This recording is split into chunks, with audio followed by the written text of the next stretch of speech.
Buenas tardes, hermanos, que el Señor les bendiga. Vamos a comenzar con este culto vespertino con una oración.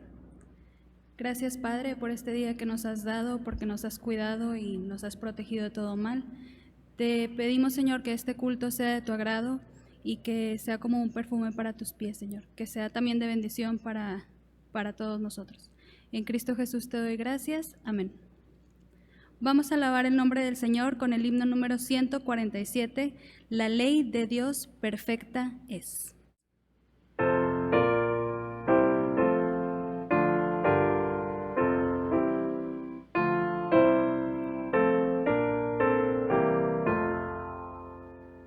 La ley de Dios perfecta es, convierte al pecador,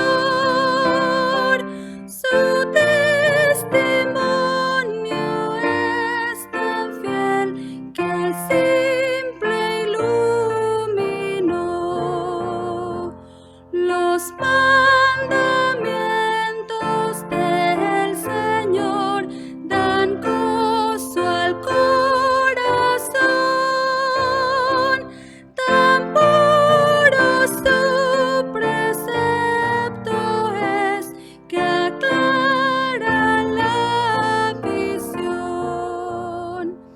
Es limpio el temor de Dios que permanecerá.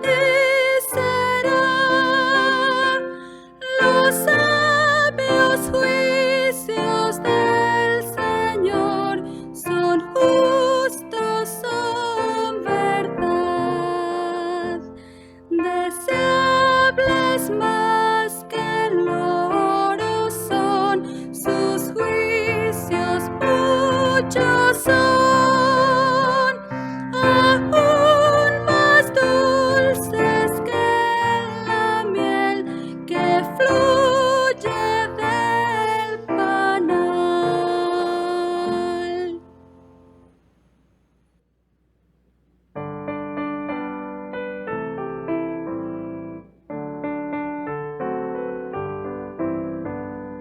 Gozo la santa palabra leer, cosas preciosas allí puedo ver, y sobre todo que el gran Redentor es de los niños el tierno pastor. Con alegría yo cantaré, el Redentor, tierno pastor, que en el Calvario por mí murió. Sí, por mí murió. Me ama Jesús, pues su vida entregó, por mi salud y de niños habló. Dejad los niños que vengan a mí, para salvarlos mi sangre vertí.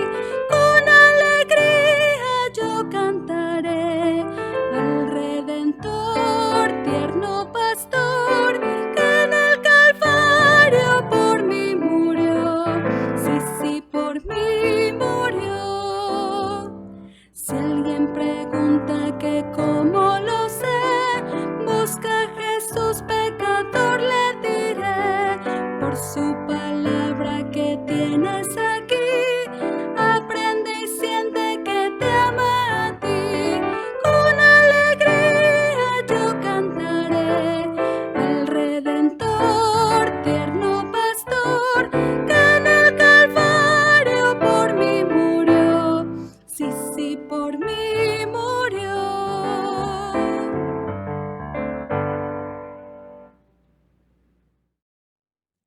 Buenas noches, hermanos.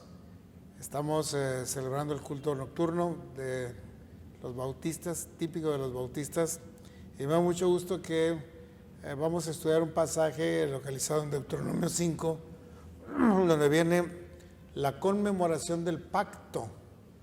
¿Se acuerdan cuál fue el pacto? Pues el primer pacto es la ley de Moisés, un pacto con el pueblo. Ustedes van a tener esta ley y van a ser mi pueblo, y yo los voy a proteger, les voy a bendecir. Era un pacto que el Señor Dios Todopoderoso había hecho con el pueblo de Israel. Apenas saliendo de Egipto, el primer destino importante fue llegar al monte Sinaí. Y en el monte Sinaí el Señor les mandó su ley y la mandó a través de unas tablas de piedra, ¿se acuerdan? Y cuando el Señor hablaba, el fuego salía del monte de Sinaí, descendía del fuego y relámpagos y truenos. Y cada vez que hablaba la voz de Dios, había luz y sonido de estruendos, de relámpagos, de tal manera que la gente estaba verdaderamente asustada. Eso pasó al salir de Egipto y llegar al monte Sinaí. Después de eso, el Señor los hizo vagar en el desierto porque no quisieron entrar a la tierra prometida ese mismo año. Se acobardaron con los gigantes y decían, no, mejor vámonos porque moriremos del todo, y se fueron para atrás. El Señor les hizo vagar durante 38, 39 años en el desierto. Y finalmente el Señor dijo, bueno, ya murieron todos los rebeldes, toda la primera generación, ahora viene la generación de los hijos de ellos, y ellos van a entrar a la tierra prometida. Así que Moisés reunió al pueblo, y Dios le dio a Moisés de nuevo la ley. Y la palabra Deuteronomio quiere decir la segunda ley, la repetición de la primera ley. Básicamente era exactamente igual, pero el Señor quiso darle mucha formalidad porque era una nueva generación de israelitas, los hijos de aquellos rebeldes que habían salido de Egipto y que desconfiaban dolorosamente de Dios. Se quejaban, se sublevaban, insultaban a Moisés y Aarón y no creían en Dios. Y esa falta de fe los hizo morir en el desierto. Pero ahora los hijos de ellos habían crecido, ya no eran unos niños, ya no eran unos bebés, eran hombres grandes de 20, 30 años o más. Y el Señor dijo, voy a repetir la ley para ellos y se las voy a dar de una manera oficial, formal, para que ellos recuerden que pertenecen al pueblo santo y que tienen una ley que yo les he dado para distinguirse de las demás naciones. Así que les vamos a leer los versículos del 1 al 21. Del 1 al 13, para ver lo que dice esta segunda ley, que es el Deuteronomio. Deuteronomio 5, del 1 al 13, dice, llamó Moisés a todo Israel y les dijo, oye Israel, los estatutos y decretos que yo pronuncio hoy en vuestros oídos, aprendedlos y guardadlos para ponerlos por obra. Jehová nuestro Dios hizo pacto con nosotros en Horeb. No con nuestros padres hizo Jehová este pacto, sino con nosotros, todos los que estamos aquí hoy vivos. Cara a cara habló Jehová con vosotros en el monte de en medio del fuego. ¿Lo recuerdan? Yo estaba entonces entre Jehová y ustedes para declararles la palabra de Jehová, porque ustedes tuvieron temor del fuego y se asustaron en el monte. Dijo, yo soy Jehová tu Dios, que te saqué de la tierra de Egipto, de casa de servidumbre. No tendrás dioses ajenos delante de mí, no harás para ti escultura, ni imagen alguna de cosa que está arriba en los cielos, abajo en la tierra, o en las aguas debajo de la tierra. No te inclinarás a ellas, ni las servirás, porque yo soy Jehová tu Dios, fuerte, celoso, que visito la maldad de los padres sobre los hijos hasta la tercera y hasta la cuarta generación de los que me aborrecen. Y que hago misericordia a millones, a los que me aman y guardan mis mandamientos. Así que no tomarás el nombre de Jehová tu Dios en vano, porque Jehová no dará por inocente al que tome su nombre en vano. Guardarás el día de reposo para santificarlo, como Jehová tu Dios te ha mandado. Guardarás el día de reposo para santificarlo. 6 días trabajarás y harás toda tu obra, mas el séptimo día es reposo a Jehová tu Dios. Y ninguna obra harás tú, ni tu hijo, ni tu hija, ni tu siervo, ni tu sierva, ni tu buey, ni tu asno, ni ningún animal tuyo, ni el extranjero que está dentro de tus puertas, para que descanse tu siervo y tu sierva como tú. Acuérdate que fuiste siervo en tierra de Egipto y que Jehová tu Dios te sacó de allá con mano fuerte y con brazo extendido, por lo cual Jehová tu Dios te ha mandado que guardes el día de reposo. Honra a tu padre y a tu madre como Jehová tu Dios te ha mandado, para que sean prolongados tus días, para que te vaya bien sobre la tierra que Jehová tu Dios te da. No matarás, no cometerás adulterio, no hurtarás, y no dirás falso testimonio contra tu prójimo, ni codiciarás la mujer de tu prójimo, ni desearás la casa de tu prójimo, ni su tierra, ni su siervo, ni su sierva, ni su buey, ni su asno, ni cosa alguna de tu prójimo. Esto es el decálogo, aquello que viene en Éxodo 20, se repite ahora en Deuteronomio 5. Y es básicamente las mismas palabras, si acaso cambia una que otra palabra o el orden de una que otra palabra, pero es exactamente la misma ley de Dios que no cambia nunca. La ley de Dios es una ley perfecta. Y las leyes perfectas no necesitan actualizarse, ni mejorarse, ni superarse, ni revisarse, ni nada. Es una ley que se da y sirve para la eternidad porque la ha dado Dios.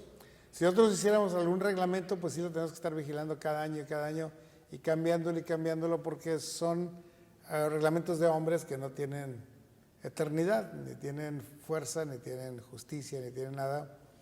Pero la ley de Dios es perfecta. Y el Señor se las dio. Y el lugar donde ellos se encontraban ya era enfrente de Canaán, todavía en la Transjordania, o sea, en la Jordania que estaba al lado oriental del río Jordán, lo que hoy es Jordania. En aquel tiempo era Moab, en aquel tiempo era Edom, en aquel tiempo los pueblos se llamaban Basán y lugares como eso, ¿no? Ahí estaba Moisés todavía con vida, ya Dios le había anunciado que él moriría y no entraría a la tierra prometida, pero dijo, antes de que recogerte, Moisés, te voy a dar la ley de nuevo para que se la haga saber a todos los nuevos ciudadanos, la segunda generación de israelitas que estaba llegando y estaba a punto de entrar a la tierra prometida. Es algo muy extraño que la ley se tuvo que dar 2 veces. No era necesario, ya estaba escrita, ahí estaba, en todo caso lo hubieran leído en voz alta y listo, pero Dios quiso darle una importancia muy, muy grande de darle la ley de nuevo. Así que juntaron a todo el pueblo y Dios se presentó y mandó la ley de nuevo. Ahora, ¿por qué fue necesario conmemorar la ley de Dios y volverla a decir? ¿Por qué? Bueno, pues podemos encontrar algunos puntos como unas 7 razones. La primera es que esta era una nueva generación de judíos. Sus padres habían visto las maravillas en Egipto, habían visto las maravillas en el desierto, habían recibido la ley por primera vez y no la obedecieron muy bien, sino que se rebelaron contra Dios. Ahora estaban creciendo la segunda generación. Y si ellos no reciben la palabra de Dios directamente de Dios, ¿qué van a recibir entonces? Van a recibir las costumbres, los hábitos, la forma de ser de sus padres, y van a hacer lo mismo que sus padres hicieron, ¿no? Rebelarse contra Dios y contra sus líderes. Así que el Señor dijo, no, voy a sembrar de nuevo la palabra completa, porque solamente la palabra de Dios puede transformar las vidas y cambiar las personas. Entonces, la primera razón que se repitió la ley, y por eso se llama Deuteronomio, es porque era una nueva generación. Ya, nada más por eso. Segunda razón por la que se cambió la ley o se repitió la ley es porque había una nueva circunstancia. Ya no eran aquellos esclavos que estaban saliendo de Egipto, ahora eran gente libre que estaba entrando a la tierra prometida. Es un panorama muy distinto. Ellos necesitaban entender que las leyes no se quedaron atrás.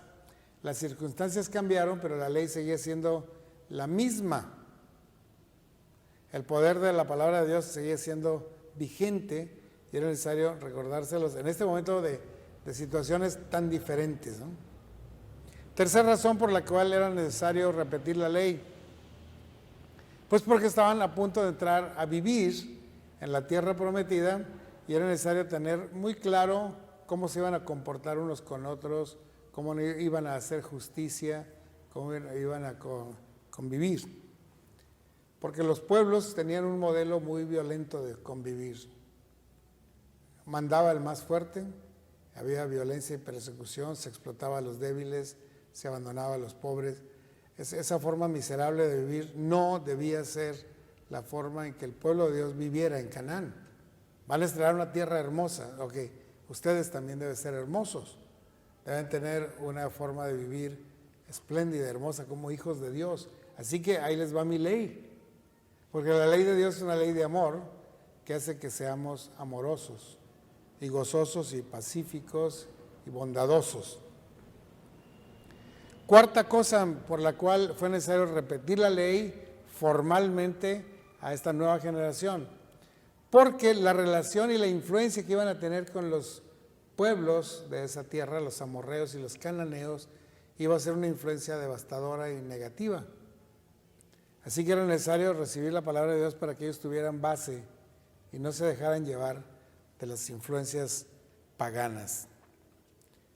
Quinta razón por la cual es necesario repetir la ley en esta ocasión es que porque el propósito de Dios debe ser conocido. ¿Para qué Dios los salvó? ¿Para qué Dios los rescató de Egipto? Nada más porque sí, no, sino para tener un pueblo, una nación santa, un pueblo adquirido por Dios, muy distinto a los pueblos de la tierra, que tuviera paz, que tuviera amor, que tuviera gozo, que tuviera respeto, que tuviera alabanza, que tuviera una vida limpia delante de Dios y ejemplar delante de las naciones. Así que la única forma es darles de nuevo la ley de Dios para que fueran esa clase de pueblo. Sexta razón por la cual era necesario repetir la ley, porque la voluntad de Dios debe ser obedecida. Y la única forma que podemos obedecer es que la conozcamos, la ley. Entonces la obedecemos.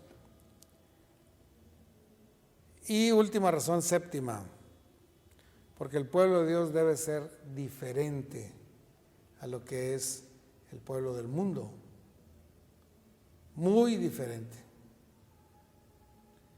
Y gracias a Dios Israel fue diferente, aunque le faltó crecer. Ahora nuestra iglesia, nuestro pueblo cristiano debe ser diferente al mundo. Totalmente diferente. La música debe ser diferente. La forma respetuosa de vestir, la forma de hablar unos a otros debe ser diferente a lo que el mundo hace. La forma de relacionarnos con nuestra esposa y con nuestros hijos debe ser diferente a lo que el mundo hace. Nuestra forma de relacionarnos con Dios, nuestra forma de relacionarnos con el gobierno debe ser diferente. Y la única forma es que la ley de Dios viva en nosotros y nos transforme. Así que era muy, muy necesario que la ley de Dios fuera repetida al pueblo, a la nueva generación. Ahora, ¿cuál es la responsabilidad del pueblo ante la ley de Dios? Porque Dios dio su ley en Horeb y la dio de nuevo aquí en Basán y en Galad, que era el lugar más exacto. Pero ¿qué iba a hacer el pueblo con esa ley? ¿De qué se trataba? Bueno, lo primero que dice la palabra ahí, esta ley es para oírla. Y más que oírla es escucharla. Es lo primero que tendrían que hacer el pueblo. ¿Y cómo se haría si no había un santuario, no había un templo, no había una escuela teológica, no había formas de enseñar a tanta gente? Eran 1,5 millones de personas. ¿Cómo se iban a estar escuchando la palabra de Dios si nada más había un ejemplar? Ni siquiera había copias de la Biblia para repartirles a todas las familias y la pudieran leer en sus ratos libres. De hecho, la gran mayoría de los judíos ni siquiera sabía leer. ¿Cómo se iba a hacer? ¿Cómo podrían oírla y escucharla? Que es el primer compromiso. Bueno, porque los sacerdotes la leían de cuando en vez a los varones de Israel. Y los varones de Israel la escuchaban y la repetían a sus hijos. Por eso dice, estas palabras que yo te mando hoy, las escribirás en tu corazón y las repetirás a tus hijos, dice Deuteronomio 6:6. Hay que repetirla y los hijos van a estar atentos, comiendo un poco de miel, escuchando la ley de Dios, que es agradable y perfecta y más dulce que la miel. Entonces la van a escuchar. La segunda cosa es que la deben aprenderla porque no tenían escritos. Todos los judíos se aprendían las partes de la Biblia. Y eso no es tan extraño. Nosotros también conocemos muchas partes de la Biblia de memoria. No sé cuántos versículos de memoria me sé de la Biblia, pero son cientos y cientos. Yo creo que es lo mismo con la mayoría de nosotros. Debemos escucharla y debemos aprenderla. Para que, aunque andes en un lugar donde no traes la Biblia, te acuerdes lo que Dios dice respecto a esto y actúes en consecuencia. La tercera cosa que debemos hacer es escucharla, luego aprenderla y luego guardarla. Guardarla quiere decir obedecerla. Lo que dice la ley lo vamos a obedecer. Y no solo obedecerlo así en secreto, sino obedecerlo en público para que seamos un ejemplo a otros. Y los primeros testigos de nuestro ejemplo van a ser nuestros hijos. Y luego nuestros amigos y luego otras personas. Porque la Biblia hay que escucharla, hay que aprenderla, hay que guardarla y hay que ejemplificarla poniéndola por obra delante de todos. Y eso va a crear a un pueblo santo, hermoso y benevolente. O sea que traída esto a la actualidad hay que estudiarla, hay que memorizarla, hay que enseñarla y hay que ejemplificarla. Eso es lo que tenemos que hacer. Y entonces tendremos muchos discípulos que aprenden de nosotros, de cómo nosotros trabajamos, actuamos, nos relacionamos, reaccionamos ante las cosas. Nuestros discípulos van a aprender eso mismo. Pero nosotros estamos viviendo lo que la palabra de Dios dice. Porque la palabra de Dios es realmente poderosa y hermosa. Es más poderosa que una espada de dos filos, pero también es dulce como la miel y es valiosa como el oro y con mucho oro afinado. Ahora fíjese que esta ley se limita a 10 mandamientos, que casi todo el mundo sabe los 10 mandamientos de memoria y casi nadie obedece los 10 mandamientos, al menos no todos. Algunos obedecen el 4.º mandamiento y nada más. Y fuera de ahí que hacen toda la maldad del mundo. Pero los 10 mandamientos son bien estrictos. 4 están encaminados a tener una buena relación con Dios, santa, perfecta y obediente. Y los siguientes 6 son para tener una buena relación con nuestros hermanos. La ley de Dios nos lleva a buenas relaciones con Dios y con los hombres. Entonces, si encontramos a alguien peleonero, alguien amargado, alguien peleado, alguien disgustado, alguien rebelde, es que no ha recibido la ley de Dios en su corazón. No la ha escuchado, no la ha aprendido, no la ha obedecido, no la ha ejemplificado. Es un hombre muerto espiritualmente todavía. ¿Qué debemos hacer? ¿Matarlo, apedrear? No, debemos discipularlo para que aprenda la ley de Dios que es perfecta y agradable. Así que los 10 mandamientos, los primeros son: no tendrás dioses ajenos delante de mí. Porque los dioses ajenos que ni existen como dioses, pero que sí existen como monillos, como ídolos, dan lugar al diablo. Porque cada vez que desobedecemos a Dios, le damos lugar al diablo, y el diablo toma lugar en ese momento del ídolo y te engaña y te esclaviza y te humilla y te hace negativo y te hace enemigo de Dios. Así que el Señor, sabiendo eso, dijo: no tendrán dioses ajenos delante de mí. Ninguno, ni uno chiquitito. Alguien dirá: no, pues los dioses ajenos son Balac, Baal, Astarte, Astarot, Acera, Moloch, esos son, ¿no? No, hay muchos, no solo los santos y las vírgenes, hay muchas personas que ocupan el lugar de Dios en nuestra vida y en nuestra mente y en nuestro corazón, que nos preocupan más, que nos ocupan más, que nos entusiasman más, y cualquier cosa que nos entusiasme más que la presencia de Dios y su palabra es un ídolo ya, es un Dios ajeno, es un fuego extraño, es adulterio espiritual, es idolatría. Así que para ser más claro, el Señor dijo, no tendrás dioses ajenos, no te harás imágenes de ninguna semejanza de lo que está en el cielo ni en la tierra, y no te inclinarás a ellas ni las honrarás, porque yo soy Jehová tu Dios fuerte y celoso. Entonces las personas que se hacen una estatua o un mono de piedra o de barro o de madera y la honra y la pone en un lugar privilegiado y le hace oración, está honrándola como si fuera un dios. Y el primer mandamiento dice, no tendrás dioses ajenos. El segundo mandamiento, no harás imágenes y no te vas a postrar delante de ellas nunca, porque das lugar al diablo. El tercer mandamiento dice, no tomarás el nombre de Jehová tu Dios en vano. Te lo juro por Dios que sí, fíjate. Y no era cierto. Nada más para engañarlo dices, te lo juro por Dios. Y eso es un engaño tomando en cuenta el nombre de Dios en vano, y es un pecado bárbaro. El cuarto mensaje que también tiene que ver con Dios es, descansarás el séptimo día. 6 días trabajarás, harás toda tu obra, pero el séptimo te será de reposo. Tú, tu hijo, tu hija, tu esclavo, tu esclava, tu siervo, tu sierva, tu extranjero, tu buey, tu asno, todos ellos van a descansar el séptimo día. Porque así como el Señor Dios descansó el séptimo día de la creación, así nosotros debemos descansar.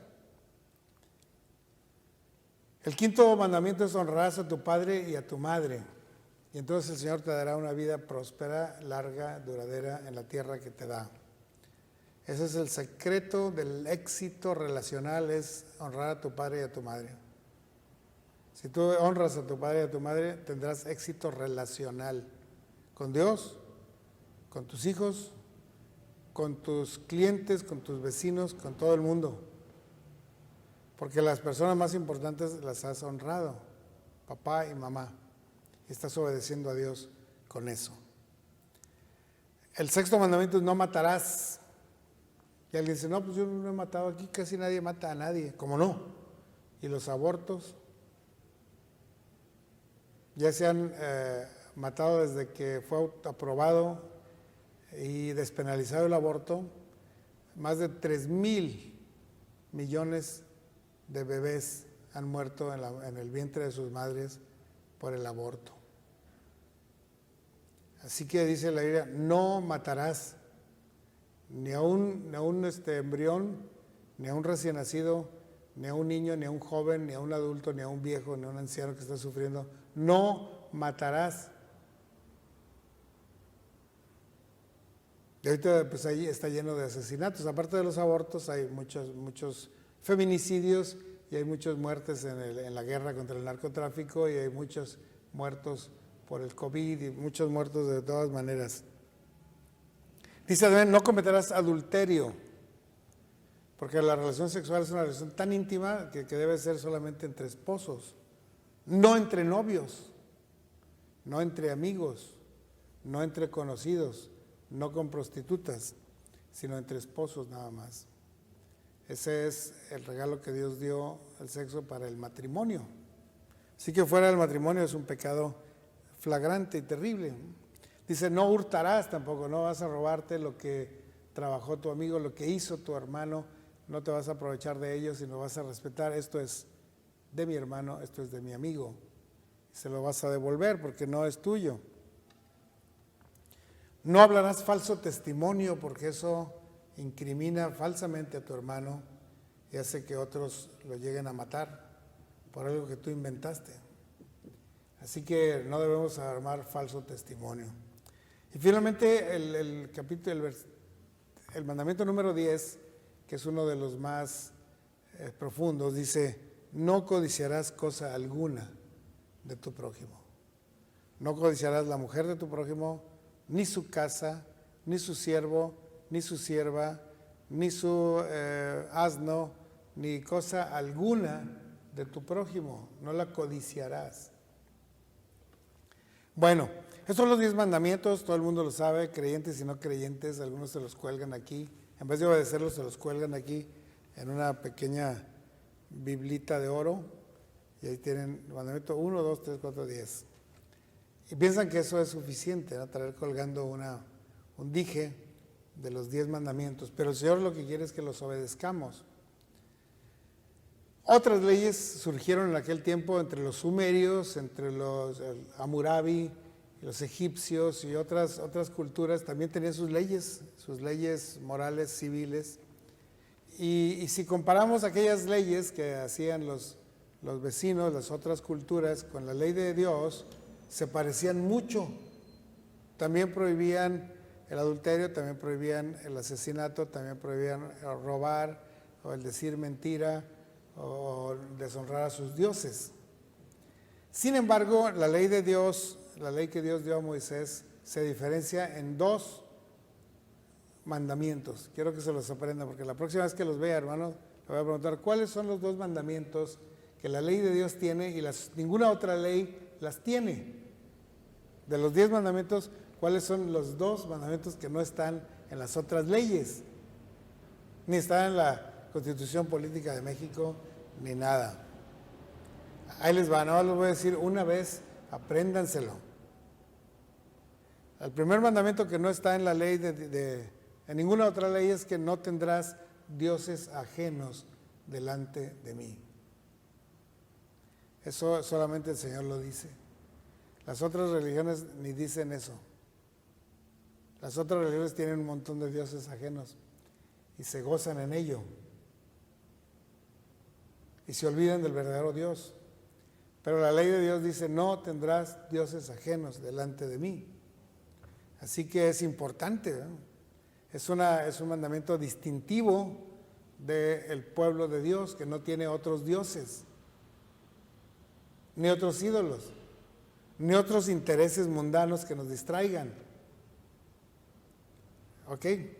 Y el segundo mandamiento, que es distinto y que no está en ninguna otra ley de la humanidad, es el 10º, que dice: no codiciarás la mujer de tu prójimo, ni la casa de tu prójimo, ni su hijo, ni su hija, ni su esclavo, ni su bestia, ni cosa alguna de su prójimo.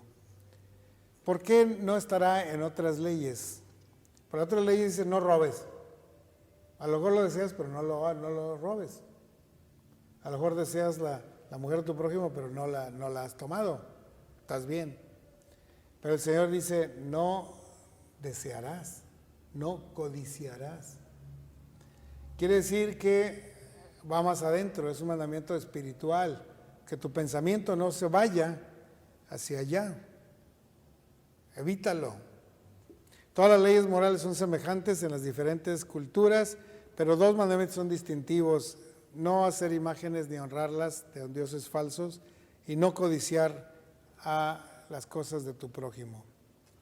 Vamos a despedirnos en oración, porque esto es el mensaje de esta noche. Gracias, Padre, porque tu ley es perfecta y nos perfecciona.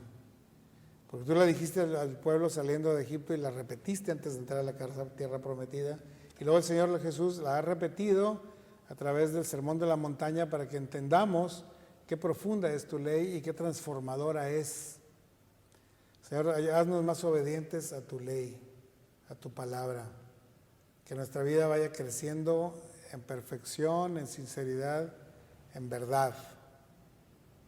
Pues te lo rogamos en el nombre de Cristo Jesús, nuestro Señor y Salvador. Amén. Dios los bendiga, hermanos. Nos vemos esta semana. Himno número 143, Bellas Palabras de Vida.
palabras.